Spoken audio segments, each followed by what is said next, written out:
Imagine this.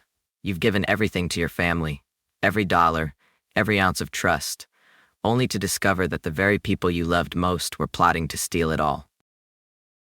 That's the world of this story. A grandfather betrayed by his own son and daughter-in-law, but armed with wisdom, courage, and a plan that would turn their trap into the revenge they never saw coming.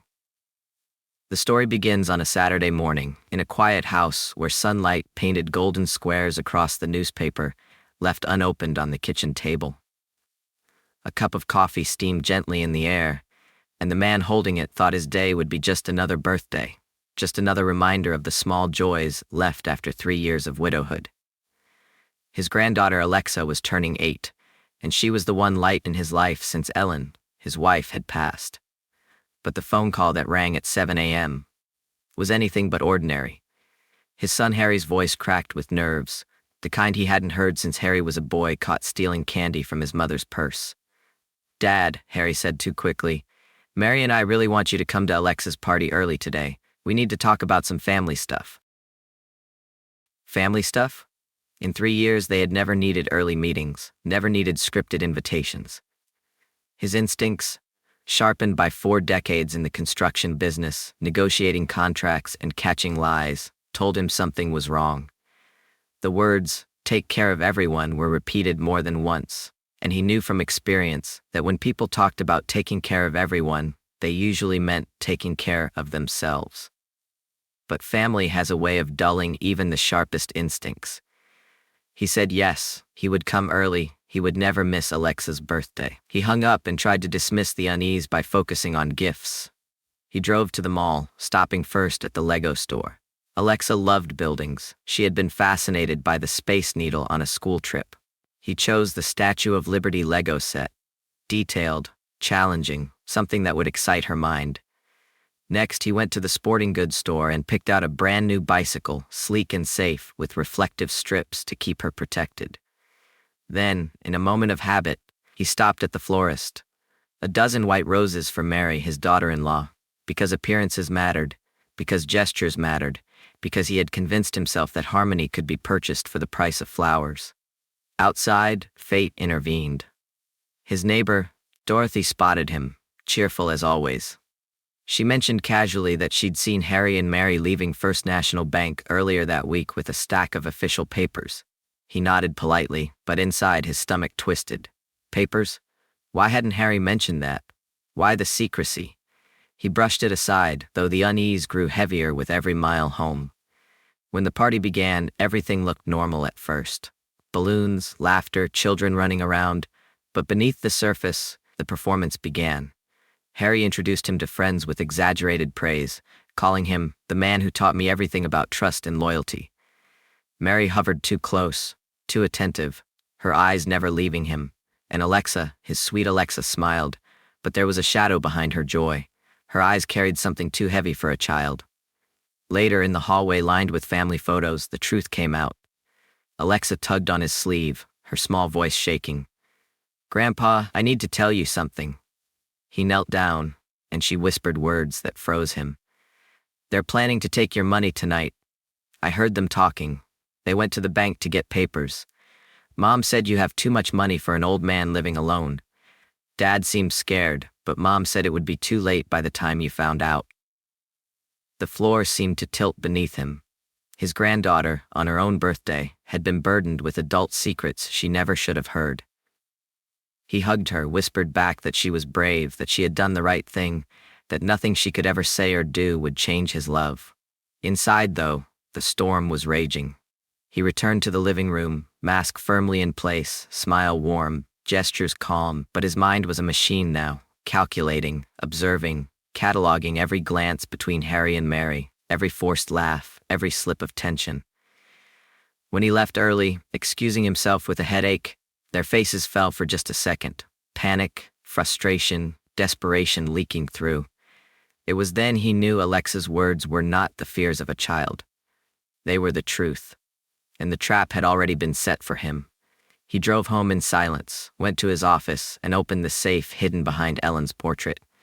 Inside was the story of his life: property deeds, bank statements, investment portfolios worth far more than Harry or Mary imagined. And next to those were the records of his mistakes. Years of financial support, 247 payments, nearly $70,000 given away under the banner of family emergencies, his son's car repairs, Mary's grocery money that became a monthly stipend, tuition for Alexa's private school, mortgage payments that had saved the house. Each one justified, each one another thread binding him in their web of expectation. He stared at the ledger, realizing that they had not just been asking, they had been training him to say yes to increasingly larger requests, until the ultimate yes would come. The signature that gave them everything. Ellen's words came back to him then, her voice clear as if she were standing in the room. Take care of Alexa, but watch Harry carefully. He's weak. Weak people make dangerous choices when someone whispers in their ear. For years he thought she meant Harry's old friends, his reckless decisions. But no. She had seen Mary for what she was. She had seen the danger before he did. And now, here he was, staring at proof that his wife had been right all along. The phone rang. Harry's name lit the screen. He let it ring once, twice, then answered, his voice deliberately weak. I'm so tired, son. These headaches make it hard to think. I'm so confused lately. Harry jumped at the bait. Don't worry, Dad. We'll take care of everything. We'll bring papers tomorrow to make it all easier for you. Just trust us. He whispered back softly. Yes, son, bring the papers. But after he hung up, he made 3 calls of his own. The first was to Catherine Davis, the notary who had handled contracts for his construction business for 20 years. Professional, discreet, impossible to fool. Catherine, he said, I need you at my house tomorrow morning, 10 a.m. It's a sensitive matter. Bring your seal. The second was to James Miller, vice president at First National Bank, an old friend who knew the truth behind the kind of documents Harry and Mary were chasing. James, he said, let's meet tomorrow morning. I'd like to discuss portfolio consolidation. James, always polite, agreed. And the third call was back to Harry, his voice again soft, frail, the perfect act. Yes, son, I'll sign tomorrow. Thank you for helping me. Harry's relief was audible. You won't regret this, Dad. But Harry was wrong. Tomorrow, they would be the ones regretting. Tomorrow, they would walk into a trap they never imagined. That night, the grandfather sat at his desk, documents spread before him like battle plans. His hands trembled, not from age but from anger. Betrayal by strangers is painful, but betrayal by your own blood burns into the bone. But he would not crumble.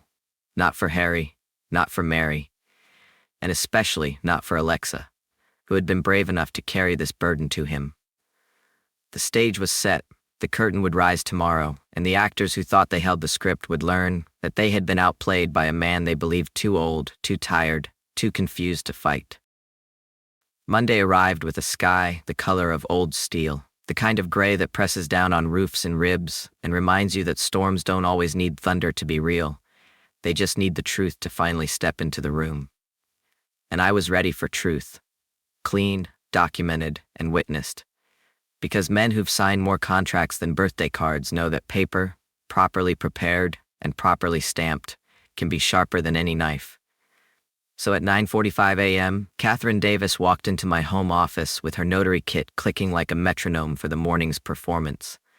And 5 minutes later, James Miller followed, calm in a navy suit with that banker's portfolio tucked beneath his arm like a quiet verdict.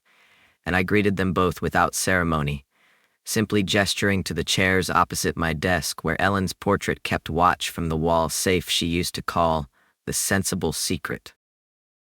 Then the doorbell rang at 10:05, like a cue line, and Harry stepped in first with a smile half an inch too wide and eyes glassy with the relief of a man who thinks his problem is already solved. And Mary glided behind him carrying a leather portfolio with color-coded tabs stuck out like little flags planted on territory they hadn't conquered yet. And she saw Catherine and James, and smiled the way salespeople smile at a signature they can already smell. How thoughtful of you to invite professionals, Norman, she cooed. This will make everything official. And I said yes, exactly. Let's make everything official. And sat back while she spread those papers across my desk. Durable financial power of attorney on the left, medical power of attorney on the right, springing clauses highlighted in yellow, witness lines labeled in neat block letters, and between those pages lay the keys to my bank accounts, my house, my health decisions, my name, my future, all of it presented as compassion, bundled as care, weaponized as help. And while Mary spoke in that soft, careful cadence of a woman who believes control is just a pen stroke away, Harry added little reassurances. "It'll be easier for you, Dad, less to worry about. We'll handle the bills, the doctor appointments, no more headaches." And I let them talk until their script had fully unspooled. Then I slid the documents back toward them with 2 fingertips, looked from one to the other, and said in a voice that didn't tremble anymore, "I know what you've been planning." And the room stilled so fast even the clock seemed to hold its breath. Harry's smile fell off his face like wet paint, and Mary's eyes flickered, just a flash, before she reached for indignation like a scarf. "Norman, you're confused. We're trying to protect you," she began, but I cut through it with the simple, merciless clarity of facts. "I know about Tuesday at First National Bank. I know you asked about conservatorships and competency evaluations and expedited court orders. I know you rehearsed yesterday's party to make me compliant. And I know you thought you could walk in here today and replace love with authority by calling it paperwork."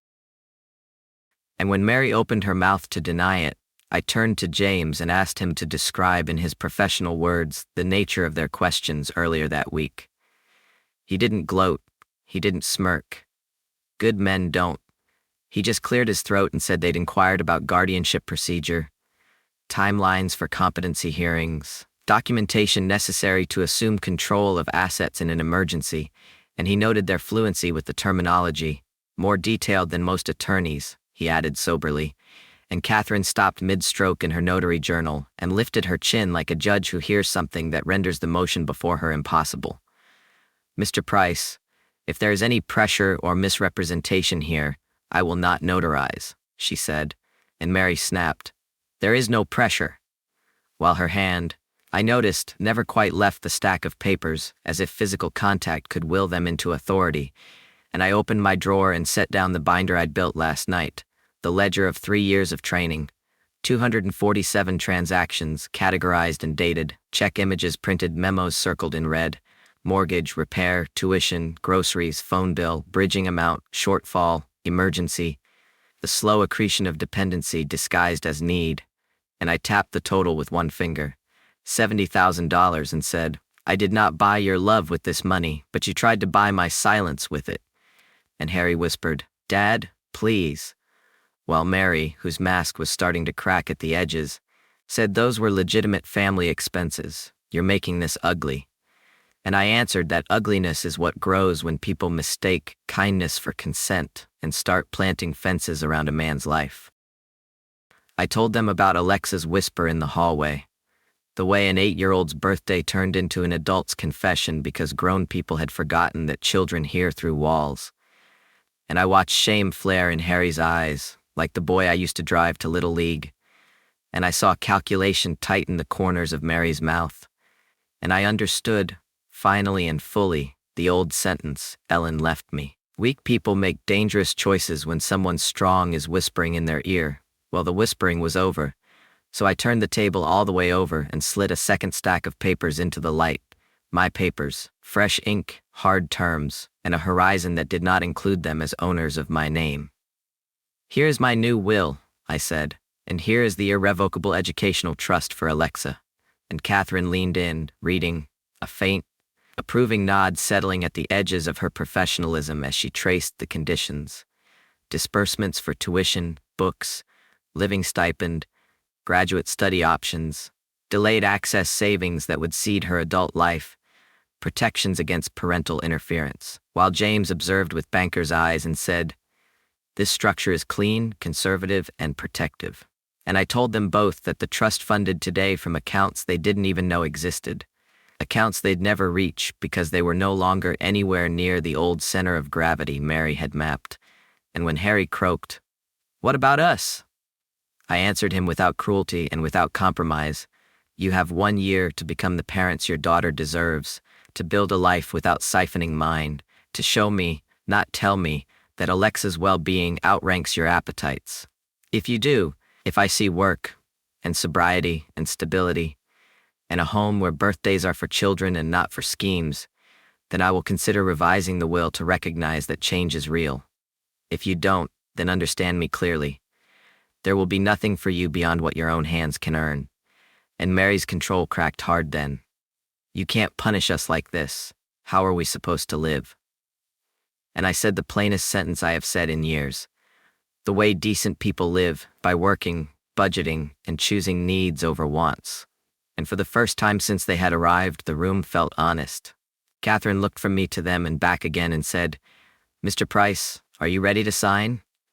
And I said yes, and as she recorded my identification and the nature of the instruments, as James signed to witness what he had heard, as my pen scratched the line that sealed the future in ink thicker than gilt, I felt the house exhale around us, the way a beam releases when you lift the weight off the span. And Harry stared at the tabletop and whispered, "I'm sorry." Not as an argument, not as a strategy, but as a small, scared sentence from a son to a father. And I believed the sorry, and I did not change the terms, because sorrow without change is just another method of delay. And when the final stamp landed with that dull official thump, Mary gathered her portfolio in brisk, jerky movements and said, "This isn't over." And I answered, "For the first time in 3 years, it is." And they left, and the door closed, and the house stood quiet, not empty, not yet healed, but honest. James shook my hand with the grip of an old friend who has just seen why you were a success in business and in life. And he said, "Call me if there's any retaliation. We'll set flags on your accounts." And Catherine, tucking away her seal, said, "I've refused to notarize plenty of things in my career, but I've never been so relieved to notarize as I am today." And when they were gone, I sat alone with Ellen's portrait and the sleeping red light on the office phone and let the silence wash the adrenaline out of my bloodstream until I could feel my hands again. Then I walked to the kitchen, made coffee I did not need, and stared out at the rose beds she planted, the first buds blushing against the gray, and thought about the next conversation I needed to have, the one that mattered most. With a little girl who had been asked to carry a grown-up secret and chose courage over fear. School let out at 3, and at 3:17 there was a knock the size of a sparrow on my door.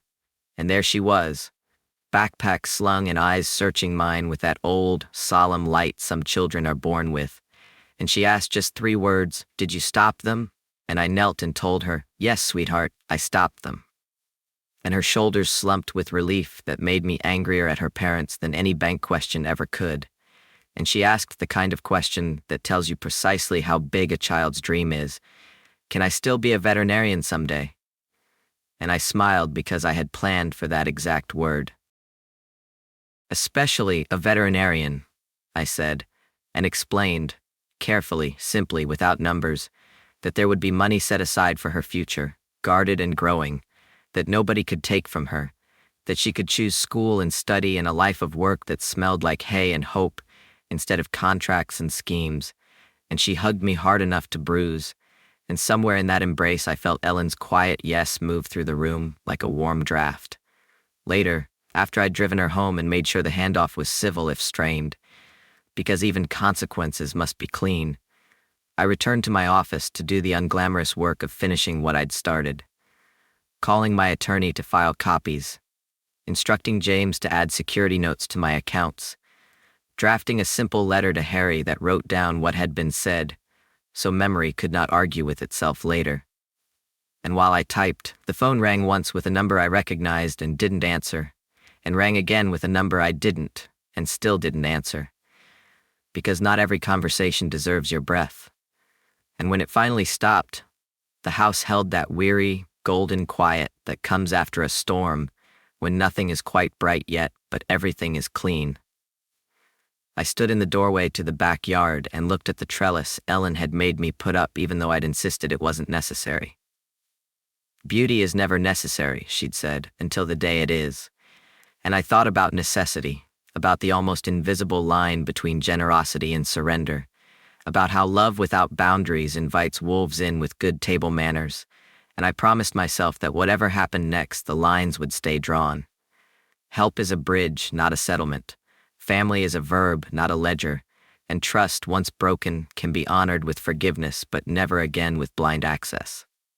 Evening came on soft feet, and the first star bruised through the cloud cover, and I felt tired the way men feel tired after winning. Not giddy, not triumphant, just steady and emptied of fear. And I set my alarm for early because part 3 of this story would not write itself. There were letters to deliver, conversations to endure, a path for Harry if he chose to walk it, a map for Mary if she ever learned that control isn't love, and a childhood to protect with vigilance and warmth. And as I turned out the office light, Alexa's drawing on the refrigerator caught the last slice of dusk, our crooked stick-figure family beside a crooked blue lake. And I pressed my palm against the paper and said aloud, for the benefit of memory and the dead and the living, tomorrow we build forward. And the house, which has heard every truth I've ever faced, kept the promise with me in its quiet bones. Morning light spilled into the house like a slow tide the next day, and though the roses outside were still heavy with dew, my mind was sharper than it had been in years. For now came the aftermath. The part no one dreams of when they imagine revenge. The part where life continues after the storm has been unleashed. The part where consequences must be lived with day by day. And that is where my story truly deepens. Because what began as betrayal and whispers had now hardened into silence that cut sharper than words. Harry didn't call that morning, though I knew his hands must have hovered over his phone 100 times. And Mary didn't darken my doorstep, though I imagined her pacing the kitchen, planning arguments, planning strategies, because people who treat family like accounts to be drained always plan their next move. But I had already written the terms, stamped in ink, signed in front of witnesses, and notarized into permanence. The money, the assets, the properties, all moved into Alexa's trust, a fortress of law that could not be undone by crocodile tears.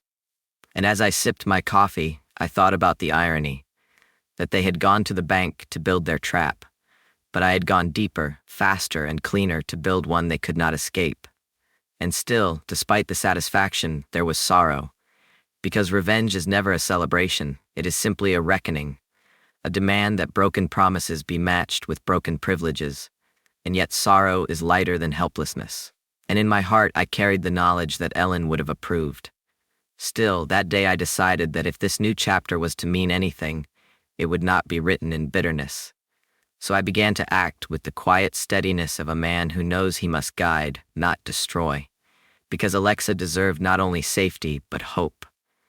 And so I drafted letters, one for my attorney finalizing the will and trust filings, one for James confirming the security protections, and one for Harry himself, a letter that said without anger, but with absolute clarity, you have 1 year.